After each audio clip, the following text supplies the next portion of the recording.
Wow,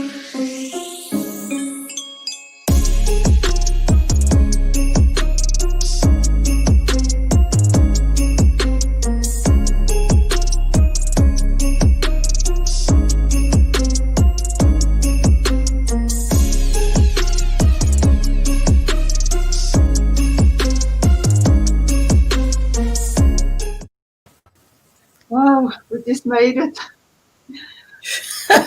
Hope everyone's still there. Hello, Louise. Sorry we are late. I don't think people know that Facebook will penalize you if you are later than 10 minutes. So I think we made it just. So sorry about it, people. My USB port malfunctioned, so camera wouldn't work. And I had to reboot the computer. It wasn't fast. Yeah. Anyways, here we are. Welcome, Antoinette. Lovely to see you back. What's it, 2-3 weeks? Yeah, only 2 weeks. It feels a lot longer.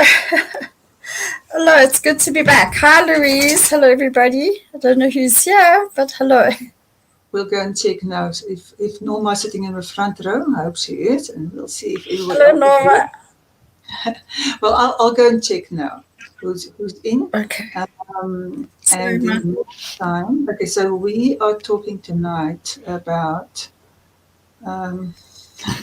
mixed growth signals, confusion, hopefulness, confusion, and I wonder if you want to start with what, with our conversation that we had, what started this. So we're talking about growth not being linear, but growth looking like that, or something like that.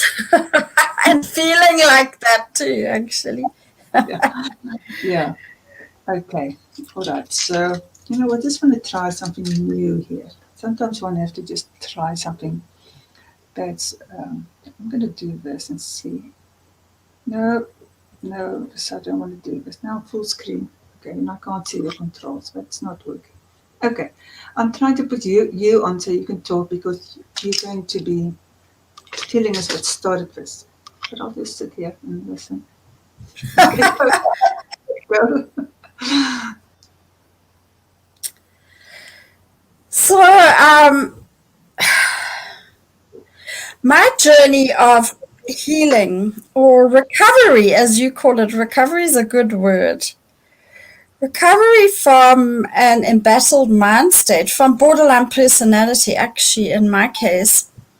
Recovery from some very dysfunctional patterns, mental processes, belief systems, addictions. I mean, I think we've spoken about that stuff quite often. And your coaching was helpful. I gained a lot of tools, and I've come a very, very long way in 3.5 years, a very long way. But I have to say the journey is not linear, and it's not a quick fix, and it's not fast. And actually sometimes it seems I'm worse, or it seems it's harder than it's ever been. So it's very easy, I think, for all of us that are on this journey, when we go through, it's a multi-layered process. So I hope I'm saying this in a structured way. Maybe everybody knows this, but I think a lot of people don't realize that true deep change, to rewire our brains and renew our minds, is actually a journey of sacred training. It's the path of the mystic, actually.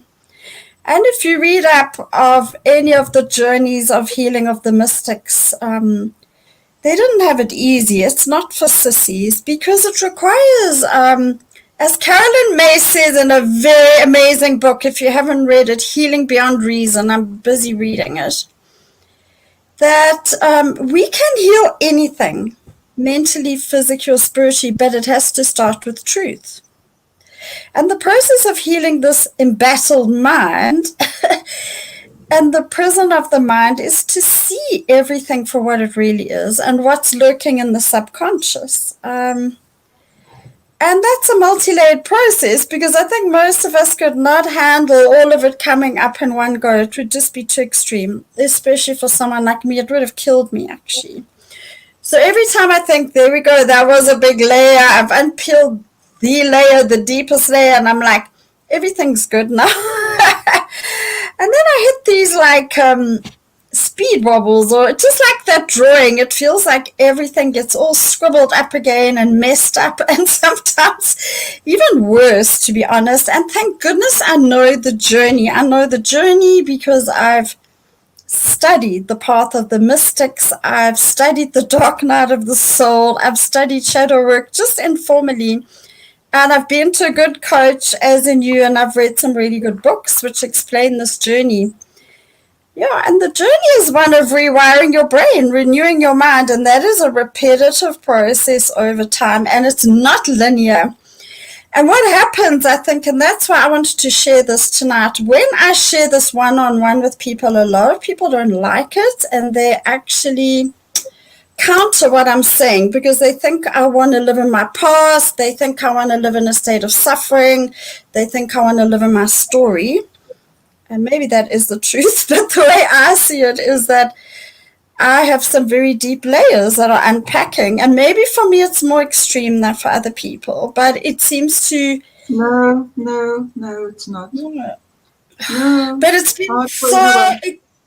Is it really, Louise? Well, I don't know how people can show up for this. It's not for sissies, eh? We show up because we have to. Because what you say is, it is hard. What I'm asking is, how is the thing that you are used to, the terrible thing, the uncomfortableness, the loneliness, the despair, how is that not the hard thing? So just because we are used to it, our brains don't see the dysfunction as hard. It see it as familiar. So the work that will free us looks hard, but the freedom that we get at the end, oh my word. I mean, I can't describe it to somebody because only once you are actually there, you understand. But you get glimpses of it from the beginning. You get your emotional well-being, your emotional freedom. You get it in little glimpses and little learnings and little steps. And all of those, I mean, that's the wonderful thing. You can literally start making your life better immediately. But it takes a long time, like you've said, to really shed a lot of the old learning, put something healthy in the place of it. And it's our habit. You know, you can change your outlook. Now you have to change your habit. So if you have a habit of over-controlling, you try and just leave it overnight. Oh, good luck to you. If you have a habit of overreacting, it's not going to stop overnight.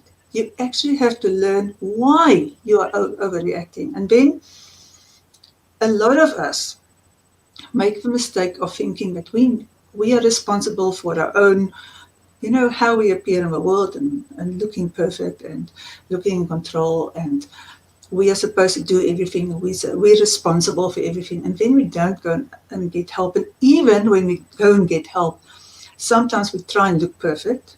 We try and excuse ourselves when really seriously any good counselor has seen everything and immediately knows when you're not spilling all the beans, you know. We know there's beans there behind this nice looking facade, because it takes a lot of courage to go see somebody. And if you end up, like seriously, it takes a lot of courage. And a lot of people, I've seen a lot of people, and you're discouraged and don't want to do it again, and then you're desperate and you go again and you don't have your hopes up. But then if you look perfect, then you can't get help. You have to spill the beans. You have to let it come out as it is. Whether you judge it as ugly or not, the person who's helping you is going to go like, oh, yes, there it is. Let's go for it.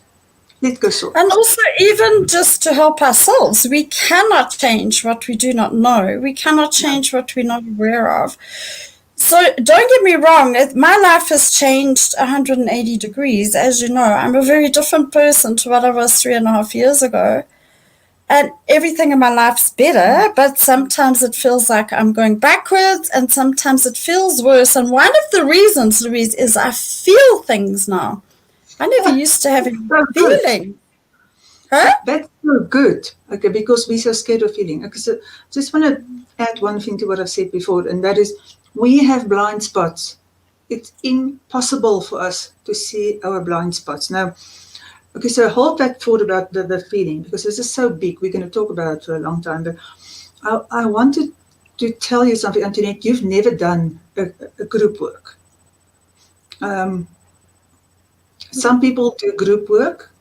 Some people force themselves to go, even although they're not group animals, because sometimes for some people it's the only way that they can manage to see me, mostly because of budget or because somebody else is bringing them along.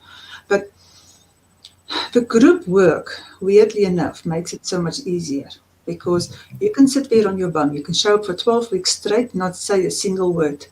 And you will walk out 12 weeks later and you'll be different, because you'll be learning through what other people are saying. You will be learning through other people's experiences, which is weirdly enough so much easier than sitting there and sharing about your own stuff. So, Yeah, so, maybe. Yeah. so that's the one part of it, that thing where, Sorry. so a very big part of the denial, the very big part of I can't see this blind spot. You can sometimes see it much easier in somebody else's.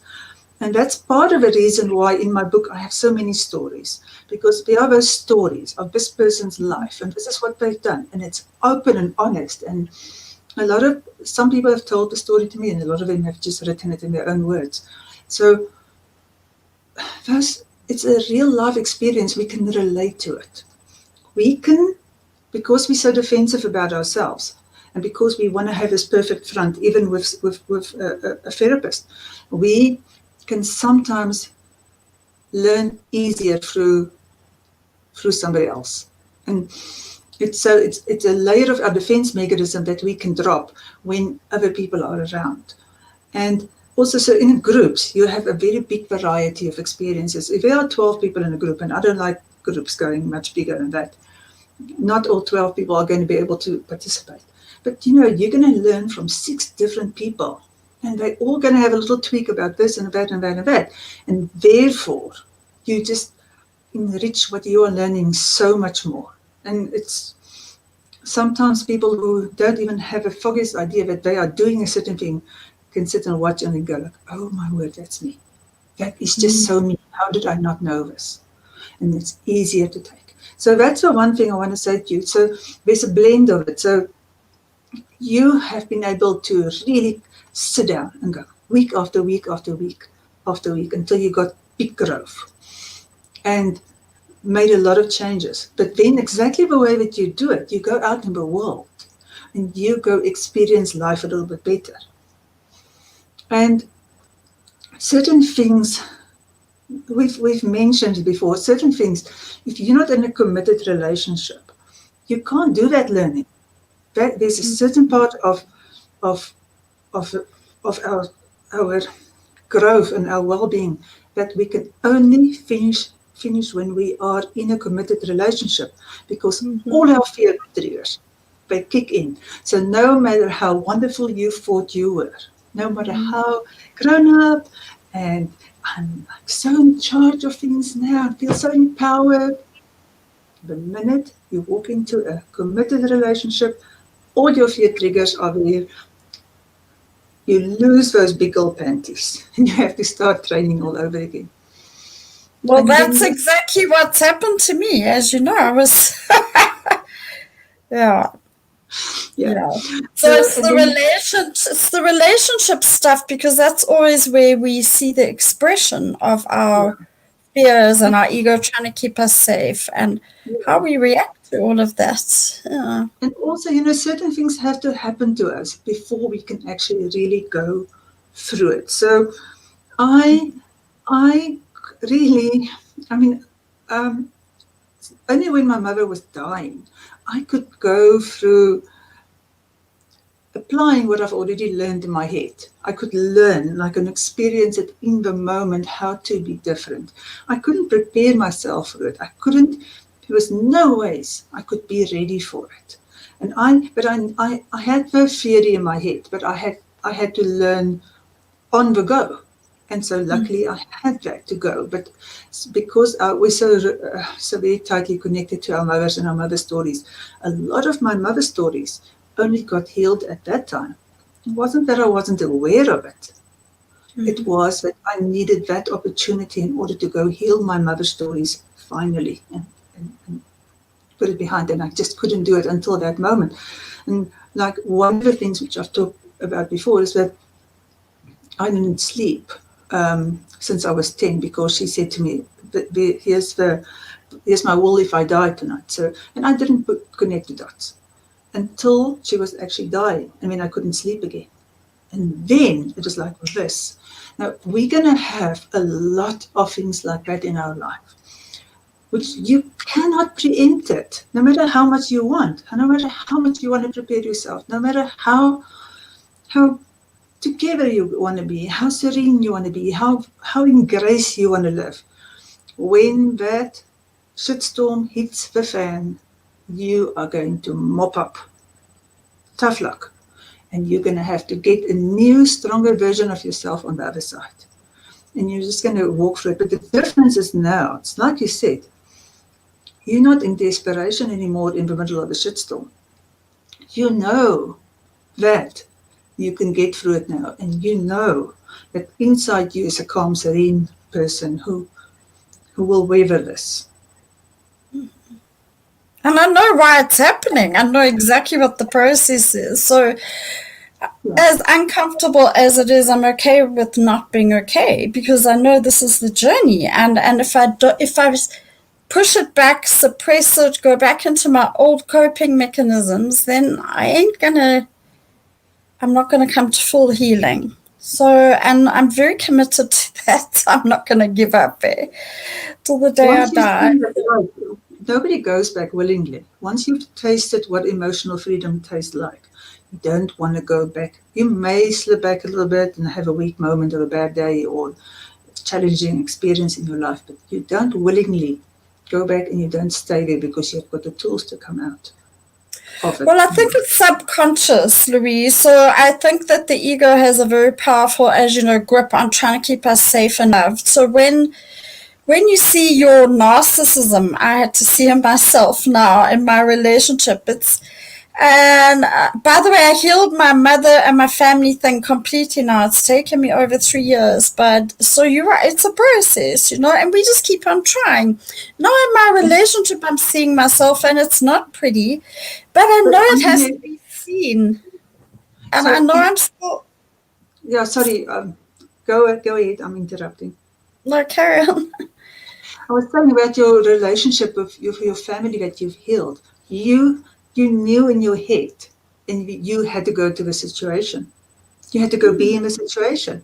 You cannot heal it from there, from over there, miles away. You have to be in the situation.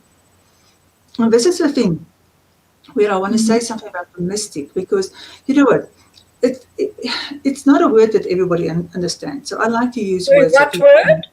Mystic. I don't, the mystic journey. It's not something that everybody can relate to. And a lot of people are going to go like, no, I need to go wash the dishes. I don't have time for this mystic stuff, So, I don't live on a hill somewhere. And I need to go wash the dishes. So I like combining a lot of neuropsychology with what I do, which is also a lot, it's because it's such new research, and so it brings us up to speed with what's possible with rewiring our brains very fast. And so it doesn't have to take years and years and years, but it does take practical immersion, which is what you've gone and done now. You can have the theory, but it takes practical immersion. It takes for you to actually, instead of running down the same road all the time, or I'll use an analogy that I use a lot in group work, which is you're on a ski slope, and there's a very clear path where everybody's going down, and you go down the ski slope, and that's how the brain works. So there's this clear path, and because that path is clear, you just go down with it every single time. Trigger down that slope, trigger down that slope. And so what you have to do is you have to very carefully build a new road. So you have to stop using the old road. Trigger comes, I'm not going to respond to that. I'm going to become an observer in my own life and what's going on around me. I'm choosing not to respond, and I'm not to react. I'm choosing to respond. In order to respond, I need to think. I can't just go boom down that same slope. Now I have to carefully consider, what do I want to say? What is this trigger? Do I need to respond? What is an appropriate response? That means I'm taking a different path. And in the beginning, that path is not clear. Yeah, but Louise, with respect, that doesn't happen when you know it. Knowing it does not mean you change. You can even be aware of your triggers and still repeat the pattern. Maybe I'm just hardcore and it takes me a long time, but I believe it's repetitive practice over time. So you get it wrong, even though you know what you're telling me. You know it. You go But into the situation. you don't tackle everything at the same time. Like, you're going to have a fight. You know that when somebody pick up that dustbin and that lid doesn't go back on, you are going to flip your lid. And you're going to go la la la la la la. And that person's going to go la la la la la la. Now you know that's going to go. So you prepare yourself not to go down that ski slope. And so you can do various things. You can go and take out the dustbin yourself and put the lid back yourself and go like, nice. I don't have to do that. Or you can watch the person take out the dustbin, not put back the lid, and go like, I don't need to respond. Or you can go put a chain on the lid so that it has to be put back. And then you can let it go and you can say, I'm not going down that. And, you've got so many different reactions. Now, what you do is, in the beginning, you tackle it one thing at a time. You start with something that's simple. You start with the simplest thing. Remember, we started with coffee and wine. Okay? So we start with something very simple, something very doable. We don't start and say to you, okay, you are now an aware human being. Don't ever overreact again. You don't do that. You take one overreaction. You know you're going to overreact about that dustbin lid. You take that. And everybody's different. We all overreact to different things. We all are the same in. We overreact to rejection or perceived rejection. And so we don't normally start with the hard ones. We normally start with the easy ones. We all overreact in the beginning until we get better to abandonment or perceived abandonment. And we don't work with that in week one. We work with a dustbin. So you can see, you can stop shouting about a dustbin. It's not going to, no hands are going to fall off, no fingers are going to fall off. If you stop shouting about the dustbin, it's not going to be the end of the world. Leave a lid of a dustbin, So small things, and then you start working with possibilities. I've got a graph for you. I'm going to show you how it works. It's fantastic. Let me find it. There. All right, so this is from positive psychology, just to say where it's coming from. And so this is exactly what I'm talking about. You've got somebody in the middle there who's a learner taking new action. And so you do a little thing, and there at the left bottom you have success. And because you have a little success, it's just about the dustbin lid. And this week there was no fight about it. Then you see, oh, wow, this stuff is working. And then you start getting hope, and you get excited, and you have a desire for growth. And then it helps if you have somebody helping you through it, because you've never done it before. Otherwise, you just got to be very aware. But it's hard to do it on your own. That I will give you for sure. And then the other way is here in the middle of the right-hand side, observations by self, observations by others, and feedback and pattern recognition and self-awareness. This is like basically this one on the right-hand side is like the way that I've written my book, so that people can build self-awareness, and there's feedback and there's observation by others and observation and pattern recognition. So that's really how my book works. And the one on the left-hand side is more how it works if you're working with somebody else. And doing it without somebody else helping you, some group, some really good book. Somebody I don't know how one does it without somebody else. I honestly don't know. I think it's way too many people are wasting away a lot of their life trying to just do this by themselves without just going in like, you know what, there's something wrong with my car. Let me take it for a tune-up. Let me just go and get this sorted out and let me go to a professional. And that professional knows better than I do about how a car works. And let's just fix this. We don't have to drive 20 k's an hour for the rest of our life. But how many of us are driving 20 k's an hour because we don't get help? Yeah, I think you have to get help. You absolutely have to have help at some point. It's impossible to do it alone. And actually, I think it ultimately ends up also just having to hand it over to God, to be honest. Sometimes you just need grace. It's, for me, anyway, I've had huge help from you and from some online stuff I've done.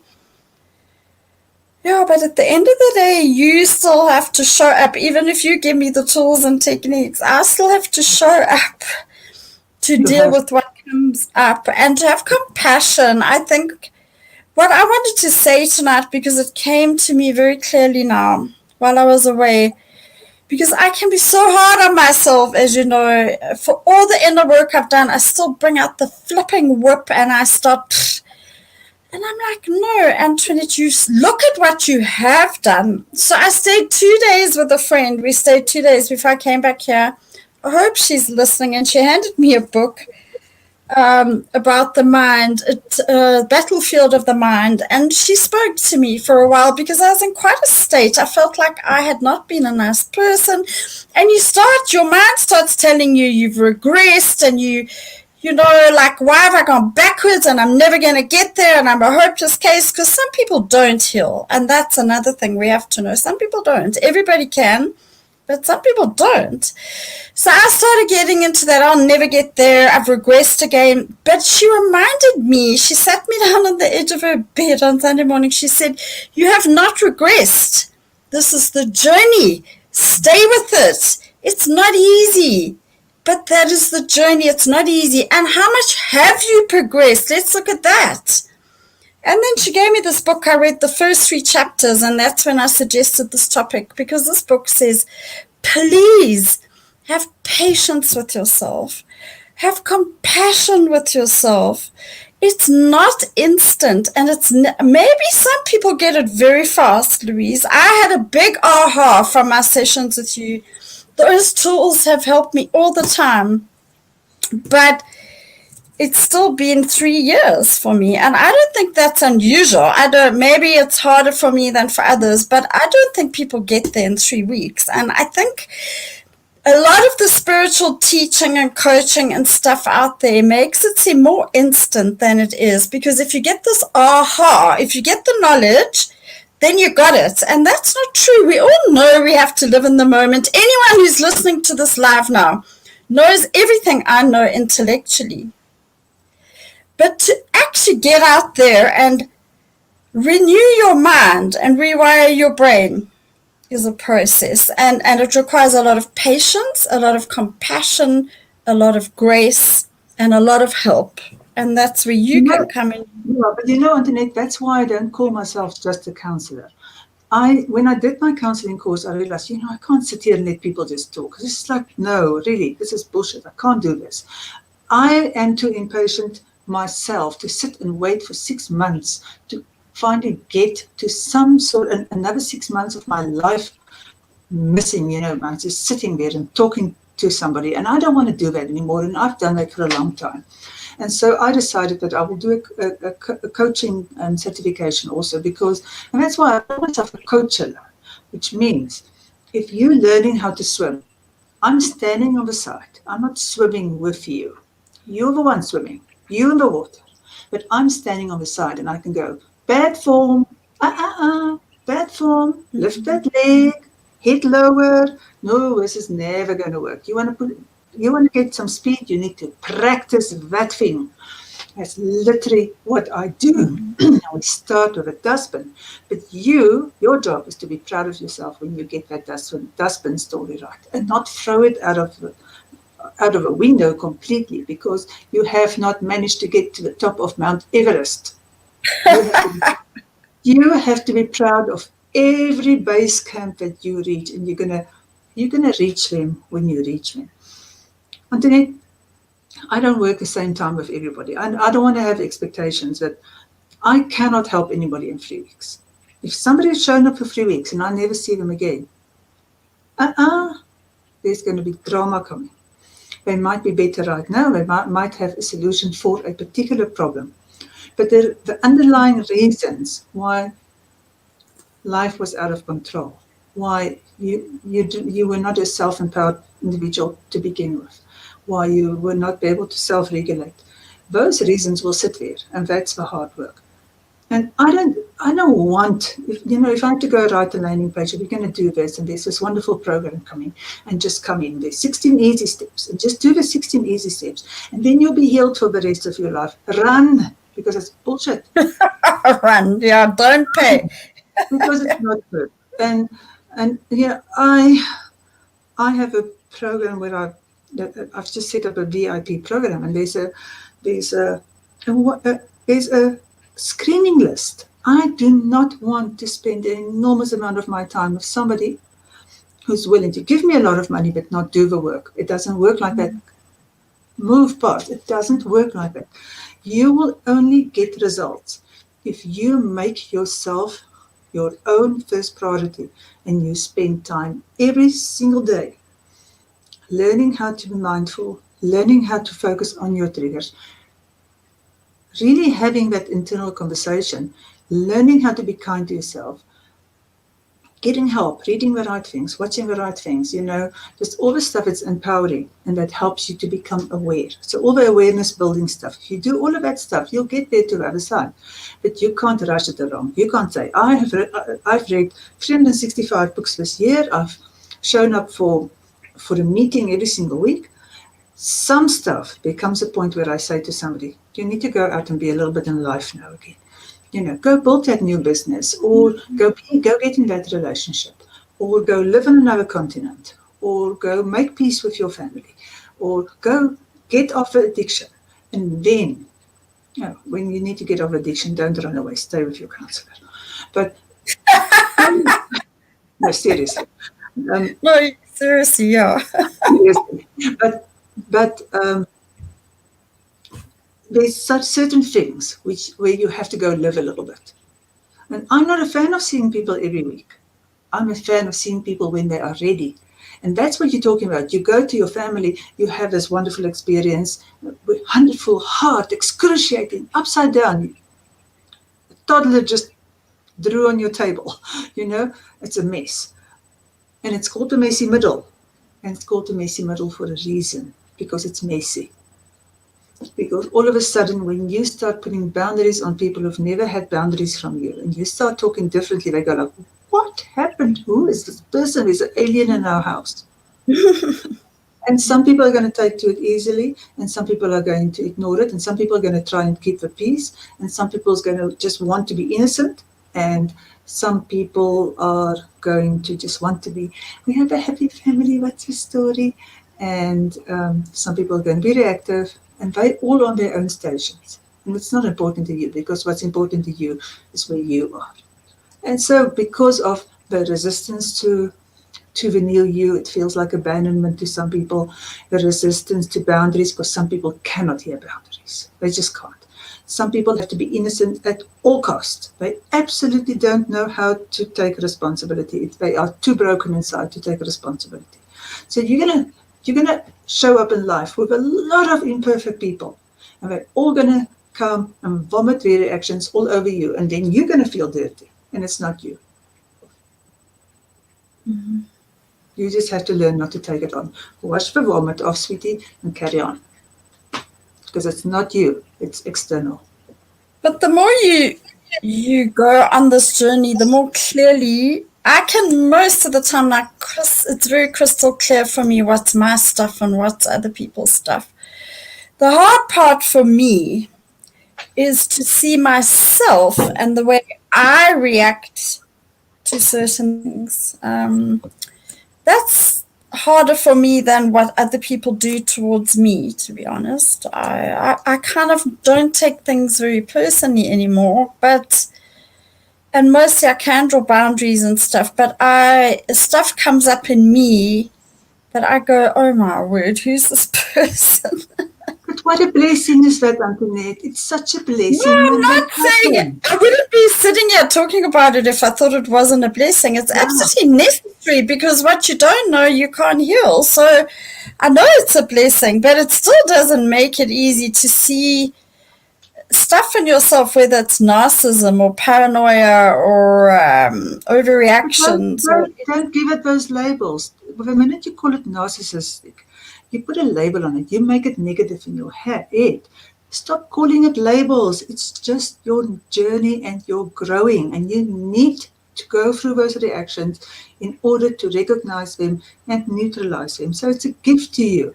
Make them your friends. Don't put a I name. think it is a gift, but I think for me it's okay to label them because I know what I'm dealing with. Like it's clear to me, and that's I accept it because it is as it is, and I set the intention to change it, and I observe it, and I do all the things I know how to do, and use the tools you taught me. But for me, it's necessary to give it a name because I need to know what it is I'm dealing with. It's like when I had cancer. Don't tell me I haven't got cancer because I have. So Hmm. go on, Okay, Louise. we're going in another direction. It's not necessary. Hey? It's not necessary. It, it's just a coping tool that makes you feel that you're in control of this thing. What, So knowing what it is? what you call it. Now, if you have a habit of calling it something with a negative name, remember that's a choice. You can give yourself encouragement. Be your own best parent. Give yourself encouragement by saying, okay, Antoinette, you know what? You are not really that perfect right now, but it's fine because nobody is that perfect during this journey. You are also allowed to have learning moments because how the bloody hell otherwise are you going to learn how to get better at this? So thank you, God, for this learning moment, and I'm passing on. Or you can go, oh, you bad bull, bad girl. I'm going to whack you a few times with some of the very big words that I have. Narcissistic. What else did you pull out there? No, Antoinette. It's more self-bashing. You don't need it. It's a choice. And it's like somewhere inside you there's a switch that goes like, I can be a bad girl if I punish myself. I can't be just I can't just be somebody who's made a learning mistake. Everybody makes learning mistakes. Nobody just, I'm learning and I'm perfect from day one. I'm making a learning mistake. You haven't done this before. You've never gone on this journey that you've gone on this holiday. It's your first time. Where did you practice? You didn't practice. How could you practice? You couldn't practice. You could go and learn and mess up some, and it's okay. You don't have to give yourself a negative connotation, negative whenever you make a learning mistake. A mistake is mistakes for me if if you've if you had 20 fights about that dustbin and you go like, I will have that dustbin lid on, no matter how many explosions, I will get that dustbin lid on. That's a mistake. Having having an explosion about it the first time and then the second time having somebody going like, that was very patronizing. That's not a mistake, that's learning. You've gone from explosion to patronizing. Yes. Okay. 3 golden stars for you. Now go and do it better so you don't sound patronizing next time about a dustbin lid. It's a learning mistake. It's a good way to say it, yeah. Look, you can make a life choice out of saying, I'm never going to give a negative label to any experience again. Um, it's not like it's not pretending that nothing goes wrong in life. That's not what it is. It's just not making an experience the end of the world. I've committed a mortal sin and I'm a bad person because That's the label that I'm putting on it. I'm going back to something that's very, very simple. It's very simple. There's some stuff we didn't learn when we were growing up. There are some neural pathways that have not been reinforced by our imperfect parents because they didn't have those tools growing up. And that's 80% of the world population. Look around, you're not the only one. That's nearly all of us, and the other 20% have some work to do too. Nobody's perfect, doesn't exist. So because you haven't got those neural pathways, you're going to get them when you get them. You're going to get them if you're willing, but you're going to work for them. And you are going to first have an explosion about a dustbin, and then you're going to be patronizing, and then you're going to go like, oh, I actually don't care about that dustbin anymore. My piece is more important to me. So you're going to have progressive stages. And somewhere in the middle, there's going to be the messy middle where somebody's having overreactions, whether it's you or somebody else. And it's a really good idea to give up the wish for perfection because it doesn't exist. If a wish for a little bit of learning becomes more important than the wish for perfection, then you are in a peaceful road where you don't have to be perfect and you can just go like, okay, wait, I'm waiting for the next lesson to come. And when it comes, you go like, bloody hell, did I say that just now? Did I have it? How did I not see that coming? And it happens. It took me a long time to understand that I somehow still believed that I was less acceptable than my husband. For heaven's sake, why? And where I still felt that if I was going to people by myself, they wouldn't want me around as much. I mean, it's an extrovert. It's easy for him to communicate. And he's got the same amount of self-judgment as me, then, not now. We had to go through the same journey of self-judgment and lack of self-acceptance. But it was just easier for him because he's an extrovert. And so I kept on thinking, people react so well to him, and it's so easy for him to be around people, and they don't really want me around. It took me years to figure that one out, probably 2-3 years before I figured out it's all in my head. It's me not reaching out to people. So we get little bits and little bits and little bits. We get better when we get better. That's about sums it up. Yeah, thank you. Yeah. We're going to talk about the feelings thing again. I haven't forgotten about the feelings thing. I just want to go see. I hope you have people watching tonight. I hope so too. It's still holiday season. A lot of people are. There we are. Let's see. Hi, Norma. She's in the front row. There we go. We keep the front row for you. Hi, Linda. Hello, Hi, Alex. Oh, hello, Alex. You know what? I know we're going to be in trouble again because I don't see Esther here and I don't see Georgia here. Did you tag any of them? We're going to be in trouble. What do you mean? Did I take them? Tag them. I didn't. Yes, I invited all of them. But I can only do it once you send me the link. So it only happened about 5:30.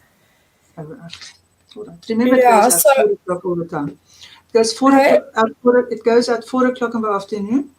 And anybody, you don't have to take responsibility for it because anybody who wants to be on the mailing list can just send me an email and I put them on.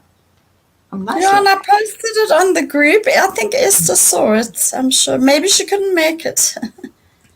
Yeah, we would like to know that we have a highlight of the week. Okay, yeah, let's read this one. Alex. Oh, thank you, my friend. Yeah, lovely. And there's another one.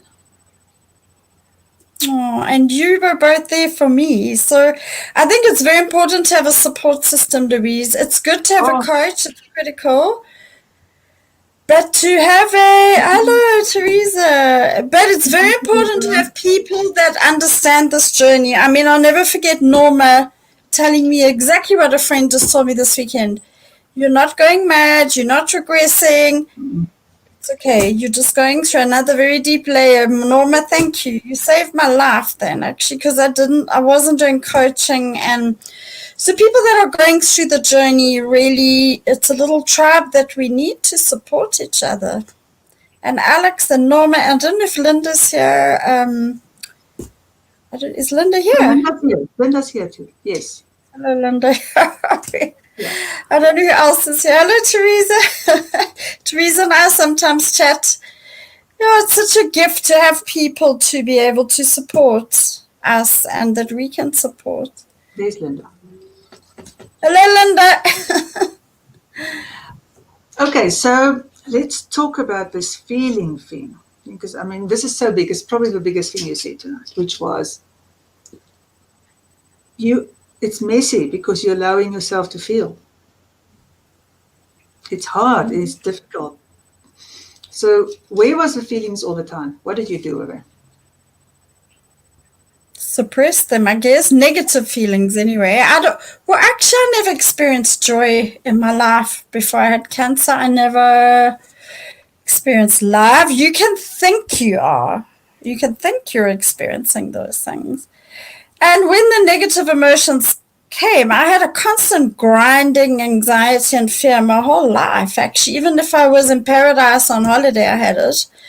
Now I don't have that. I might have some very strong, overwhelming feelings, but when I'm on a cliff looking at the beach, that's where I am, and I'm ecstatic. I'm completely present. I'm transfixed, and I feel peaceful, and I feel joyful even. So at the moment, there's both. So I had, for me, the harder feelings came before now I experience extreme peace, joy. Joy is something I still struggle with a bit. I'm too serious, but I'm feeling my feelings. My feelings were suppressed, Louise, because I wasn't socialized and that feelings were not appropriate. And spiritualized, all the spirituality I got into and all that new agey stuff. I'm not saying all of it, I'm not judging it, but it's like you shouldn't be feeling judgment or this or that, and that's just part of being human. We do feel those things. We're always going to. I think we become equanimous. The more we go down this path, the more equanimous we become, the more peaceful we become, the more joy we find. But as Brene Brown says, that comes on the other side of experiencing shame. I never experienced shame until 2 years ago, and I'm riddled with it. Well, I'm not riddled with it. I mean, I worked with it. I heal it all the time. But I never knew I even had shame in me. Yeah, shame is the wall. Shame is really the wall that you build around yourself. It's one behind which we hide.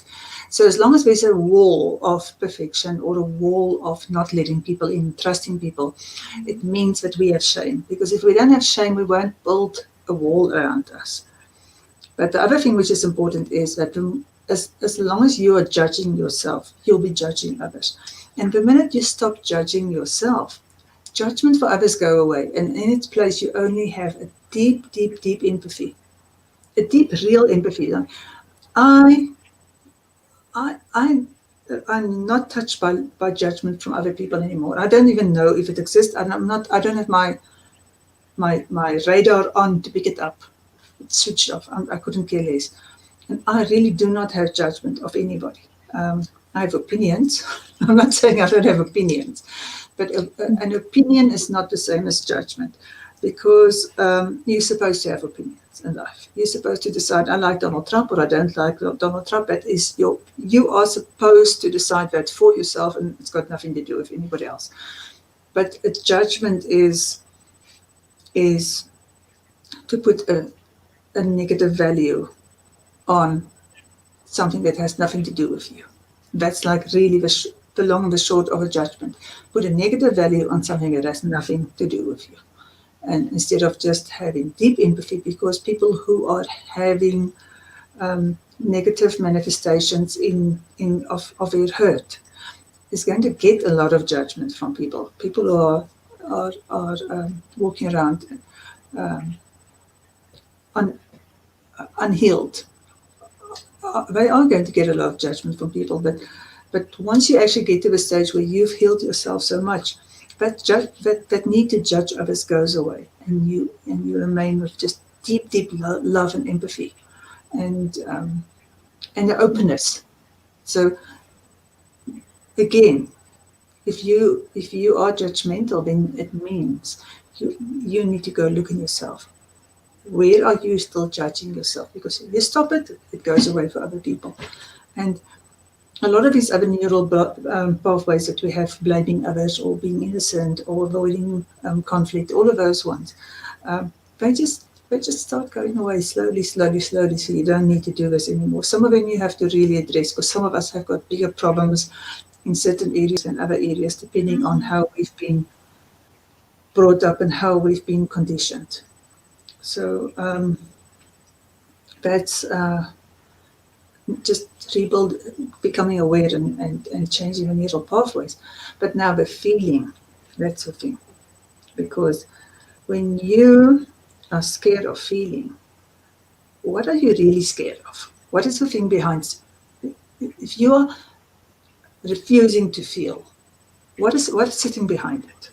Because there's something sitting behind it. Well, I mean, if I go down through the layers, the ultimate thing is abandonment. It's like yeah, I suppose if I feel it's not safe to feel. Well, I can tell you the day when I stopped feeling, the day, because it usually happens about 12 years old for most of us.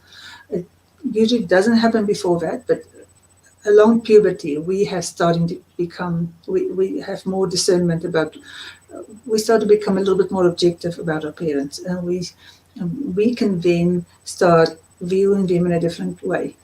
And so I was 12 when I realized that I was going to have to bring myself up. And when I said to myself, you know what, today's the last time you're crying. You are not crying about these people anymore.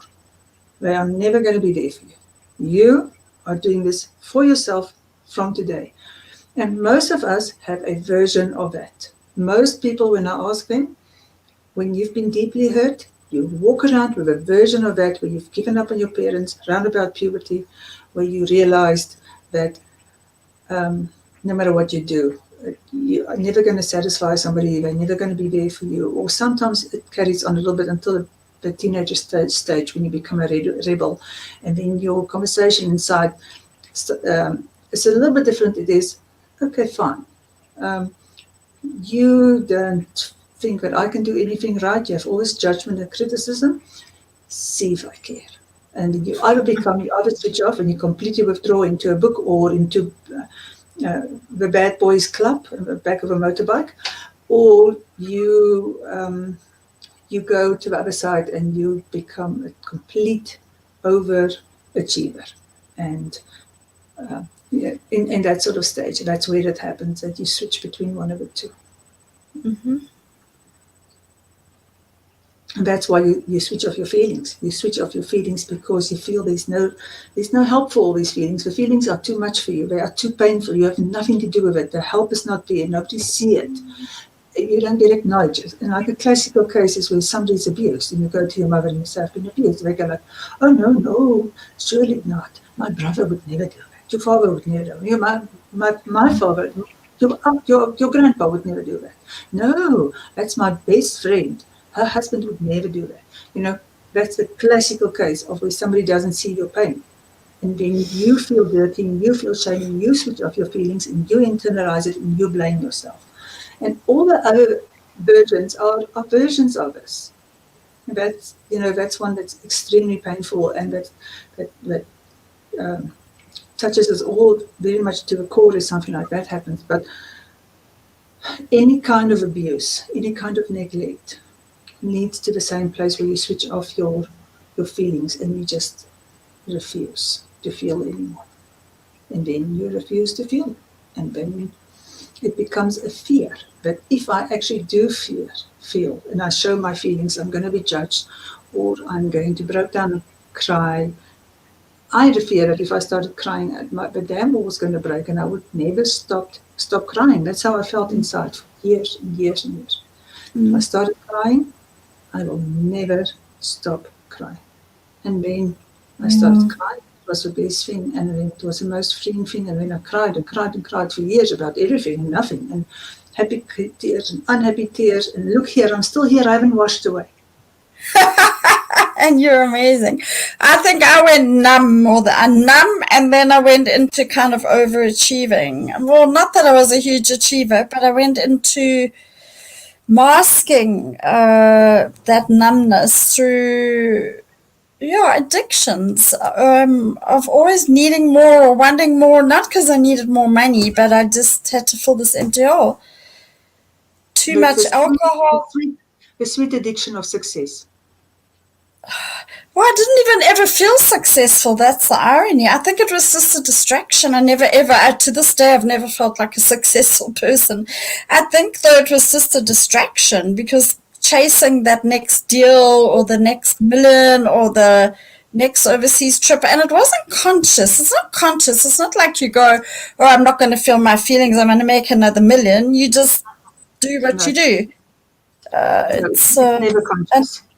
It's none of these coping skills are conscious. Once they become conscious to us, we can do something about it. Otherwise, we can't. So, okay, now that you're feeling your feelings, can you pretty bloody uncomfortable. Yeah, but can I just please see which of your fingers fell off? Can you show us? All of them. No, none of them. I'm still here. Toes, nothing melted. No fingers fell off, no. I got all my limbs. I don't know about my sanity. No, I'm joking. So if everybody can just understand something, which is so important. A feeling cannot kill you, no matter how scared you are. I'm scared of mourning. I'm scared of somebody dying. I'm scared of losing somebody. I'm scared of being judged. I am scared of being blamed. I'm scared of not looking perfect. I'm scared of being rejected. So those are all the big ones. And we have a few smaller ones in between, but those are the big ones. Seriously, none of those can kill you. If you get rejected today, you're going to feel bad. It's going to suck. You're not going to like it. Go cry. Get over yourself. When you come back, you feel better. You're still going to have all your toes and all your fingers. You just have to sit with the process and the mourning, because you will get better. But Louise, there is two sides to this coin, because as we know from psychoneuroimmunology, the mind-body emotional link is that if there's grinding anxiety or fear, unprocessed emotions, we will get sick. You do get sick, actually. Yeah, you will. But I think what you're saying is showing up to really feel what you're feeling and honoring it and hopefully not judging it. That's when you heal. That's exactly what I'm saying. I'm exactly saying that your feelings, being rejected and feeling bad about it's not going to kill you. You suppressing it, that is going to kill you. And that's a big one. And we're going to talk about that more.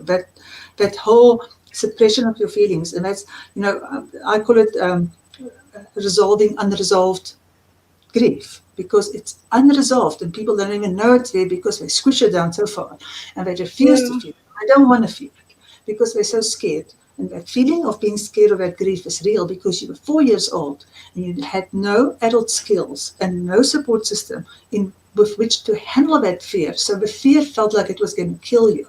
So you just switched away, or your body found you a way in which to distract you. A new toy or a rubber ducky or whatever distracted you from the pain long enough, and your body helped you to forget about it, which is why a lot of people don't remember their childhood, because their body helped them to forget it. It was too painful, so they can't remember it. So it doesn't mean that when it comes back, it's going to kill you.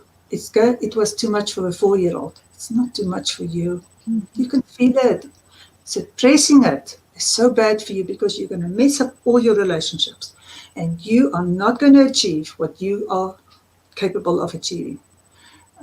I'm not talking about money and success like that, because anybody can have that switch that says, I'm going to be a perfectionist, I'm going to chase this, and I'm going to kill myself working. I will just do that. Anybody can do that. It doesn't mean you're going to achieve what you want to, because what in the end, what we all need is to have close relationships and meaningful experiences. And we all need it, whether we suppress it or not. And it doesn't help if you go out and make a lot of money and have a lot of success and you mess up your personal relationship for one after the other. So I have an interesting question to ask you, because now my experience since I've started becoming authentic and feeling my feelings and therefore expressing them, because if you start feeling anger and all these things you've never felt, they're also going to express themselves. We can't always catch it. In the beginning, when you start feeling your feelings, you pendulum swing, actually, I think.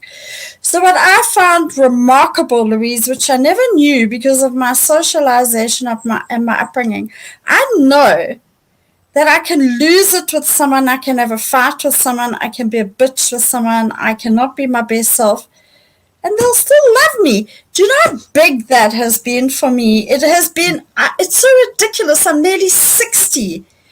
And it took me till 2 years ago to realize that I'm completely imperfect, and people are either going to like me like this or not. And I've probably got stronger relationships now, by and large, than I've ever had, actually, because I'm not veneering. And the people that I used to veneer with, I can't really see. I can only see in small doses now because they don't like who I am now. And people don't mind you being imperfect. I always thought I had to be nice and sweet all the time, you know.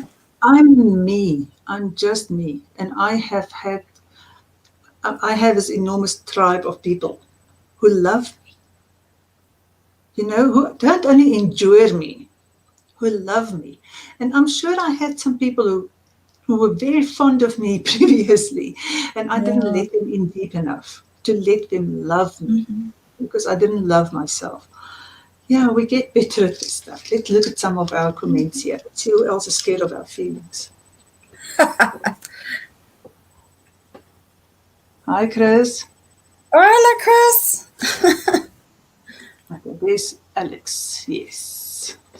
A lot of us have our moments when we can actually remember the day when we have nobody there. So, yes, I also withdrew, Alex. Completely. well, I had nothing to withdraw from. They didn't even notice. Well, my family didn't even notice. I had nothing to withdraw from. My father wasn't around because he was alcoholic, and I very seldom saw him. And my mother, she didn't know. She had no idea what I was doing. She wasn't there. She had too many problems. She had to work to bring up 2 little children, and she had migraines, and she had hormonal problems, and she had back pain, and she was tired. And somewhere in the middle there was, and she liked my brother a lot. And then there was me, and I was on my own. So nobody noticed. There was no point to withdrawing. That was like the last thing on my mind, withdrawing. There was no need to, because I was already invisible. Were you just you and your brother? Yeah, just the 2 of us. It doesn't mean that I didn't learn very fast how to withdraw when I got married. You know, when I didn't get my way, somebody wasn't fixing my problems fast enough. Well, not in a selfish way, but, you know, I feel broken. Why don't you see my brokenness and come and take care of me way, you know?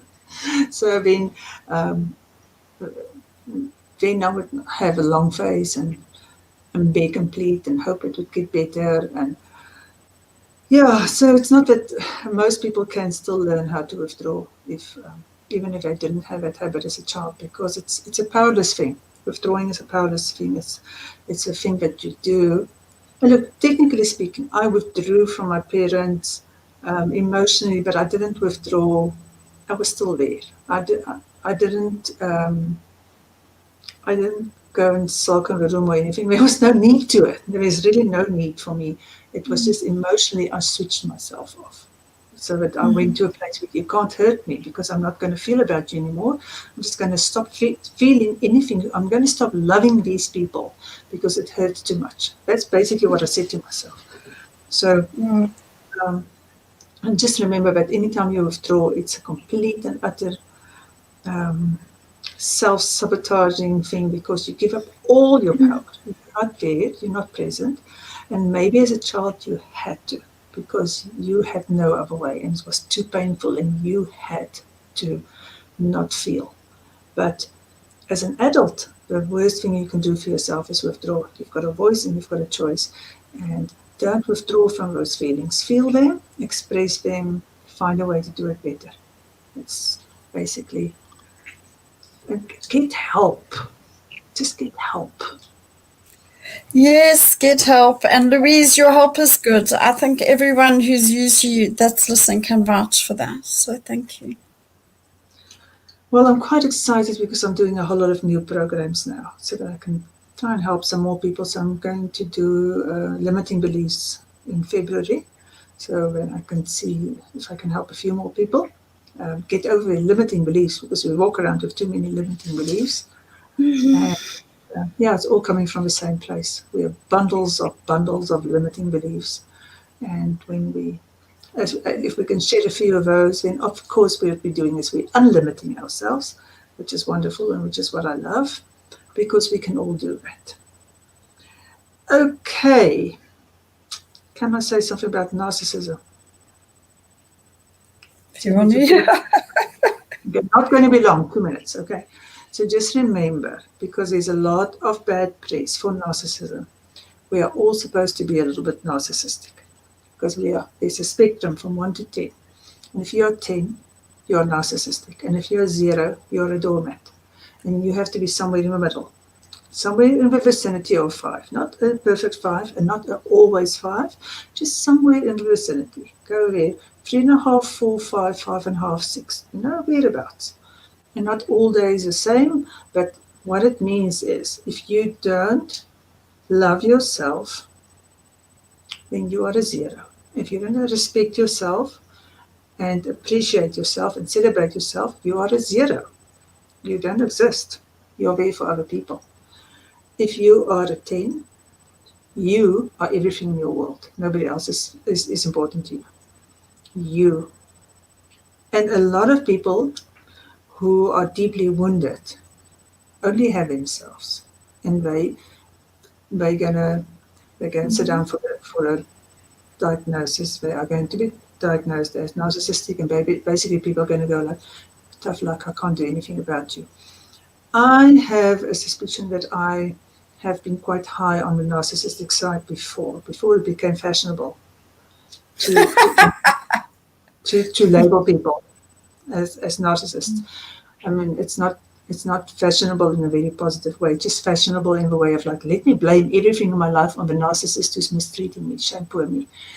So if you are deeply hurt and you don't reach out to other people and you take care of yourself, then you can quite easily come off as narcissistic, especially if you are clever and you know how to manipulate other people. You can.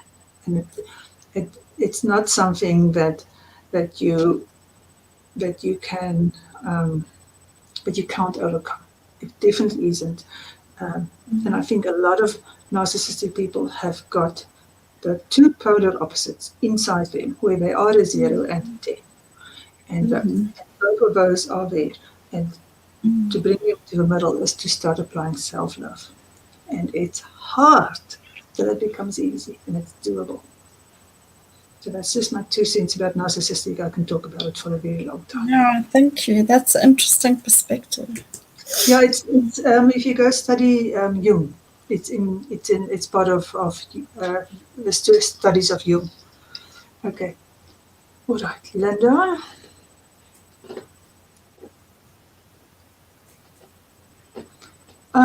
Okay, Linda. So if you become an observer, so you choose to be quiet because you don't have to react anymore, then it is a new step towards. You switch over reaction. So it's like, yippee me, be proud of yourself. you have stepped up a little bit, because if the old you was reacting to everything and having to be right and having an opinion and trying to fix the other person, and you suddenly go like, oh, interesting, I don't have to say anything. You have made enormous progress. And as long as you don't give up your voice completely, as long as you have a place where you go, look, this was a bit much, or okay, fine, you know what, I've been quiet for a week now, but today I just need to say something. You know, you can still say it, you don't have to explode. So no, there's nothing wrong with not reacting to everything. In fact, remember this, you don't need to give the circus tea when it walks through your house. You can just let the circus walk through. Don't give it tea. That means you stay quiet and you let other people have their circus. That's very grown up. You can just go like Linda, go take those adult girl panties and pull them up under your arms and go like, yes, I've done it. It's so liberating that. It Oh, happened it's to so me now with my liberating. family. It's so liberating when you don't have to react all the time. But it's been a process for me to get there, because the triggers, even when you know your triggers, and sometimes you still get triggered, but eventually I've got there in some situations and not in others. That's fine. Baby steps. Don't have these big expectations. It's not like, it's really not like that butterfly thing. You know, today I'm a caterpillar. Tomorrow, oh, look at me. No ways, it doesn't happen like that. That skin takes some time to come off. It's not fast. Okay, so I think we are done for the evening, are we not? Let me check. What's the time? Oh, 20 past 8. I don't know. We're just talking too much. Okay, Oh, that. my word. Hello, Okay, was Chris. that What from about Chris? Probably the previous one, choosing to be silent. it? No, Okay, it's that was also from Chris. okay. Oh, okay. All right. Okay, Chris, let's do this again. Okay, so we're going to go like this, Antoinette. We're going to go like, okay, Chris, take those big boy panties, hitch them up under your arm and go like, yay, me. I'm so good at this stuff, right? We can clap hands for you too. Okay. Every victory, celebrate every victory.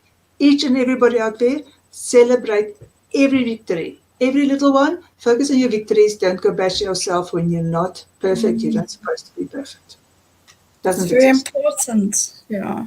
Self celebration. Okay. Are we off? I think we are off. Next. Okay, That was so long. sure, I don't know. Hey? I don't know how we managed to do that. Okay, so we're going to try and be shorter next time. I don't know, but you come up with these really nice, juicy topics. How are we supposed to stop talking? Okay, so on Thursday, I'm going to talk to my friend Janetta, and Janetta has always been the person that I've been looking up to in my greatest turmoil. Janetta has always been like 20 steps ahead of me. So I'm going to talk to Janetta. She will tell us some of the big tragedies in her life. Her daughter committed suicide. It's one of the things. She's had cancer. That was her big wake-up moment. I think you'll find that interesting. And Janetta has been on a very, very long journey of being conscious. And I've learned a lot. I've learned a lot through Janetta's challenges and how she overcame them. I probably learned more through that than I learned from how she was perfect, because she's always been Wow. very honest and open about her challenges and struggling in the moment. So we'll be talking about that on Thursday, and then she'll be talking about grieving, which is really important. Happens to all of us. Should happen to all of us. We don't melt when we grieve. So hopefully I'm going to see you guys on Thursday night. Next week, me and you are going to talk about borderline personality disorder. Been wanting to talk about that for the last 2 months. So this week, right? Coming. We're committing to that one. Okay.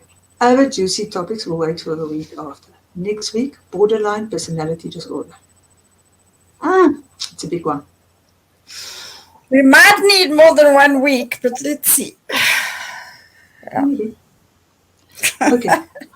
All right, everybody, thank you for coming. And if you come in afterwards, please give us comments and likes. We go back and we go and read and we comment and we like it.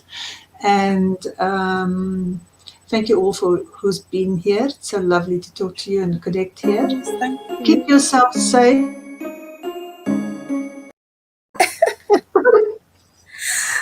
Thank you for being here. Sorry. Yeah, play your song now, play your song. You love this song, come on. Okay. Thank you, Bye, everybody. everybody. Thank you. Lots of love to you and lots of love to you, Antoinette. And You very too, Louise. proud of you. Bye. Well done. Okay, guys. Bye-bye. Bye.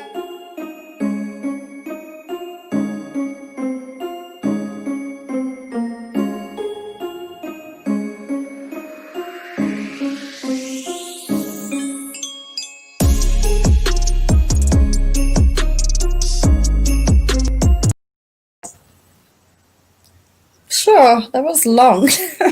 It's